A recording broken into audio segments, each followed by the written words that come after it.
Vaughn here. I don't know what it is, but my head is just like banging. The one and only SJ let us know that nature had a new video dropping. It's called The Evolution of PARACERATHEIRUM. I said that right 100%. These names be crazy for these prehistoric beings. Goddamn. Paracer. I ain't gonna lie. It could be. Alright, anyway.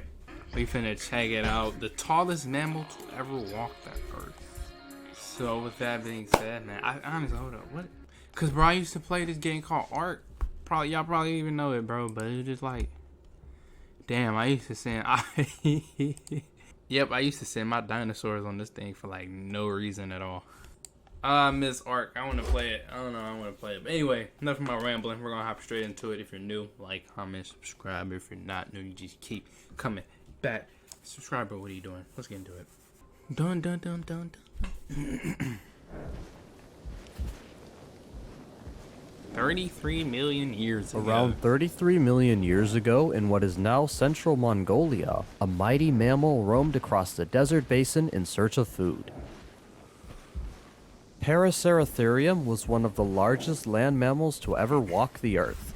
Some scientists... I want you to like a human comparison, like a human way down here. Like, I feel like, okay, if I was standing next to it, I'm probably coming right here. Like, I'm probably coming to here. Maybe shorter. I don't know. But this thing looks massive. Scientists even consider it to be within the upper size limit that mammals can get to. In this video, we will learn more about this magnificent animal, from its evolution to its bizarre anatomy and how it ultimately became extinct. Enjoy.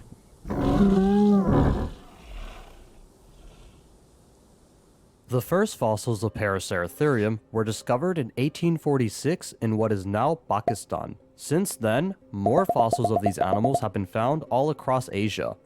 While a full skeleton has never been found, these additional fossils helped scientists better picture what the animal was like. From the anatomy of its feet, scientists were able to identify Paraceratherium as a perissodactyl, an ungulate that stood on 3 toes. Perissodactyls include animals like horses, tapirs, and modern-day rhinos.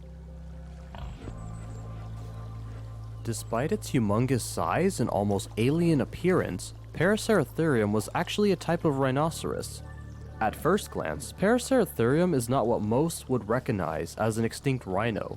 Species like the woolly rhinoceros are more in line with what we expect these animals to look like, with their stockier, shorter builds and their signature keratin horns. However, both Paraceratherium and the woolly rhino share a lot in common with each other and their modern-day relatives. Rhinos are identified not by their horns, but by their distinctively shaped molars.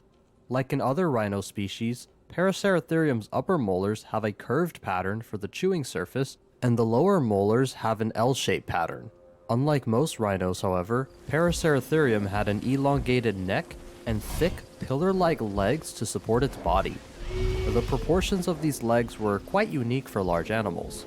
Large sauropod dinosaurs and elephants had longer humerus and femur bones, while their forelimbs, hind limbs, and feet were shorter and more compressed. Paraceratherium's proportions were the opposite. Its humerus and femur were shorter, while its lower limb bones were longer. These limb proportions are what we see in other rhinos and perissodactyls as well. Rhinos are thought to have originated during the early to middle Eocene epoch.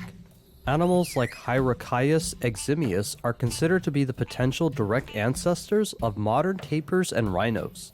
These 1.5 meter long animals looked very similar to ancestral horses like Eohippus, but were anatomically different. It had the same characteristic teeth that Paraceratherium and modern-day rhinos do, supporting its ancestral relationship to these animals. From this group of animals would come 3 families of rhinos: the family containing modern-day rhinos, the now extinct Aminodonts, and the Paraceratherids. While early members of this group weren't very large, they were already showing signs of becoming tall, browsing animals. Jushia was about the size of a horse and lived during the late Eocene epoch. This animal is even considered to be ancestral to Paraceratheridae as a whole. Though not as large as Paraceratherium, the two species shared many similarities. They both had relatively small heads supported by an elongated neck.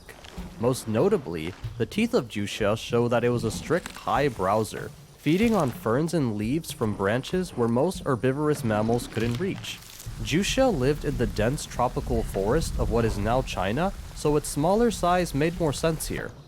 Juxia has never really been featured in any documentaries or other forms of mainstream paleo media, so it's wonderful to finally see it get some attention. Since its initial discovery, at least 4 species of Paraceratherium have been identified, 2 of which are featured in Prehistoric Kingdom along with Juxia. Paraceratherium bugtince was the first species discovered and named, and I hope I pronounced that correctly. Fossils of this animal were recovered from the Chitawata Formation in Pakistan. These fossil beds show a rich diversity of ancient mammals. There was even a giant crocodile present here, known as Astorgosuchus. This 10-ton, 12-meter-long beast may have attacked weaker and small. So, crocodiles are really like dinosaurs still walking the earth. I never really marinated on that, like, because I always hear people say like crocodiles are kind of like dinosaurs still roaming the earth. But I'm like, but it's not like, you know what I mean? It's not like I don't know. I just never really thought about it. Okay, if there was a dinosaur, like one dinosaur you can bring back, I'll bring back a raptor. I would bring back raptors. I don't care about T-Rexes and none of that. I want to see a raptor. I'd be the dinosaur I'd bring back. Smaller Paraceratherium that tried to cross large bodies of water. Along with Prehistoric Kingdom, this species was also featured in a 2018 French documentary series, Ants. Paraceratherium transauralicum is the largest and most completely known species. It roamed the deserts, scrublands, and grasslands of Eocene Mongolia and would have little to fear from other animals. Predators like Hyaenodon may have posed a threat to younger Paraceratherium, but a full-grown adult would have been way too large to take on. This species was featured in the famous Walking with Beasts documentary series, and it is what's most used in other paleo media. These giants reached up to 4 to 6 meters tall at the shoulder and nearly 7.5 meters long. Its elongated neck gave it a neck height of 8 to 9 meters. They are believed to have weighed a staggering 10 to 15 metric tons with a maximum weight of 20 metric tons. This range aligns with the predicted maximum weight that mammals can get to. Mammals are limited not by biomechanics but by gestation. Larger placental land mammals like elephants have longer pregnancies. Longer pregnancies in turn require more resources for both the mother and the baby. African bush elephant pregnancies can last up to 2 years, and Look, I be learning, bro. I be coming into these videos not knowing a damn thing. But as I be watching them and I be reading y'all comments, y'all probably don't think I read y'all comments, bro. I be learning. I know some things, but y'all be teaching me some things, man. It be fire. Paraceratheriums would have had to carry their offspring for a much longer period of time, and it's likely that Paraceratherium would have looked after their young for many years like modern elephants do today. By conducting mesowear studies and isotope analysis of the animal's teeth, scientists were able to confirm that Paraceratherium predominantly ate leaves. Like other perissodactyls, Paraceratherium would have been a hindgut fermenter, and it would not have been able to extract much nutrition from its food. Therefore, it would have to eat loads and loads of leaves in order to survive. Its 2 to 2.5 meter long neck would have made it easier for the animal to reach the best leaves of the tallest trees. Like modern rhinos, the skull shape of Paraceratherium shows that it would have had a prehensile, triangular upper lip that may have helped with stripping leaves. These animals also had 2 sets of tusks pointed at odd angles. The larger upper tusks pointed downwards, while the shorter lower ones pointed forwards. Originally, these tusks were thought to have helped with stripping bark. It is now believed that these tusks were sexually dimorphic, with the males having larger tusks. Being so tall and large had its advantages. A full-grown adult Paraceratherium would have no fear of predators and access to harder-to-reach food sources, and the animal was perfectly adapted to life as a large, high browser. However, their large size and specialization may have been what led to their demise. Towards the end of the Oligocene, Paraceratherium faced an unexpected threat: the arrival and spread of gomphotheres from Africa. Gomphotheres were not considered direct competitors to Paraceratherium, as they had different food sources. However, gomphotheres are thought to have drastically changed the habitats they entered.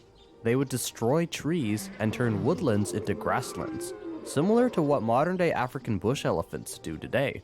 As their habitat changed and the food sources became scarce, Paraceratherium populations would have been more vulnerable to other threats like climate change and diseases. And as the Miocene began, the nearly 11 million year reign of these giant hornless rhinos came to an end. In their place, elephants soon became the largest land mammals, and one may have even surpassed Paraceratherium. The titanic Paleoloxodon pneumaticus is thought to have been even heavier than Paraceratherium at 20 metric tons and more. For now though, Paraceratherium still remains as the tallest land mammal to ever live. And while their extinction may be sad, the Paraceratherids left behind an incredible legacy, starting off as tiny creatures and gradually evolving into the tallest animals to walk the earth since the dinosaurs. If you enjoyed this video, please consider subscribing to the channel and sharing this video with others who might enjoy it as well. SJ be sharing them to me, bro. Shout out SJ. We learned that I'm getting smarter by the minute. That's what we learned. Look, I'll be learning, bro. I'm pretty sure y'all should, leave me some comments down below teaching me some things that maybe he didn't cover. I feel like he did. But, if he didn't cover some things or y'all feel like it's some fun facts I should know, man, let me know. I'll be reading them joints. I'll be learning, bro. I enjoy it. I really do enjoy learning about all this stuff. Because sometimes I walk in here, sit down, record. I'm like, all right, we got this video to watch. Know nothing about it, but I'm like, hey, we finna learn, bro. This is why I be saying sometimes in the intro, bro. We are here to learn. But with that being said, that's gonna wrap up this video. So if you're, like I said, if you're new, like, comment, subscribe. If you're not new, just keep coming back. Subscribe, bro. What are you doing? See y'all in the next one.